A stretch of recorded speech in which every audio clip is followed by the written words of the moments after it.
मुझे उत्तर प्रदेश धर्म संघ का अध्यक्ष बना दिया, पूर्वाचार्य महाभाग जब पद पर थे। ठीक, अब देखो हृदय तो वही है, लेकिन विकसित कैसे होता है, अध्यात्म की बात नहीं कह रहा, व्यावहारिक धरा। बचपन में 8 साल की आयु में ही विनोद में बड़े भाई आए दिल्ली से, उन्होंने कहा तुम छात्र संघ के सदस्य हो। फिर एक हमारे साथियों ने गुपचुप एक छात्र संघ बना लिया, जब मैं 12 साल का था, 13 साल का, मुझे महामंत्री बना दिया। पूरे गांव की दिव्यता का लक्ष्य बन गया। दिल्ली में आया तो 8 हायर सेकेंडरी स्कूल का मुझे प्रधानमंत्री बना दिया गया। हु हल्ला वाला नहीं, बहुत अनुशासित। अध्यापक और विद्यार्थी दोनों के सम्मिलित पार्लियामेंट हम लोगों के समय में दिल्ली में। 8 हायर सेकेंडरी स्कूल का मैं प्रधानमंत्री था दिल्ली में, लेकिन मुख्य रूप से अपने हाई स्कूल का तो था ही। नैमिषारण्य में आया तो पूरे भारत भाग समाज का मुझे संरक्षक मार्गदर्शक बना दिया गया। अवस्था लही होगी 22 पूरे भारत के, क्या उसका अर्थ हुआ।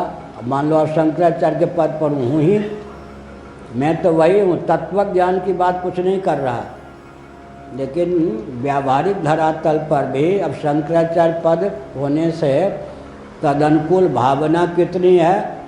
अनंत कोटि ब्रह्मांड में जितने स्थावर प्राणी हैं, वसुधैव कुटुंबकम, सबका पोषण लक्ष्य है। कोई घृणा का पात्र नहीं, कोई द्वेष का पात्र नहीं, कोई राग का पात्र नहीं।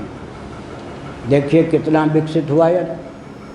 इसका मतलब क्या है, पद अध्यात्म की बात मैंने कुछ नहीं कही, केवल मैंने कहा जिसको जितना दायित्व मिलता है उसी के आधार पर भी अगर वो अहंता ममता को फैला ले, कितना विकसित उसका जीवन हो जाता है। गड़बड़ी कहाँ होती है, पद तो बहुत ऊंचा मिल गया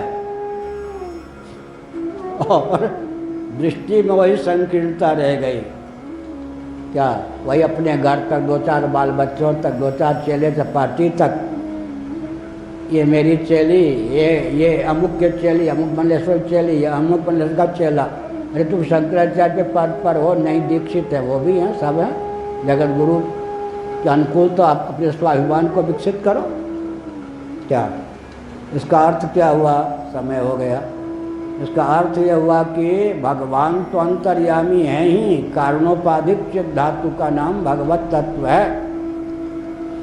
विशुद्ध सत्वोपाधिक भगवान का नाम, विद्योपाधिक भगवान का नाम क्या है, ईश्वर। लेकिन हम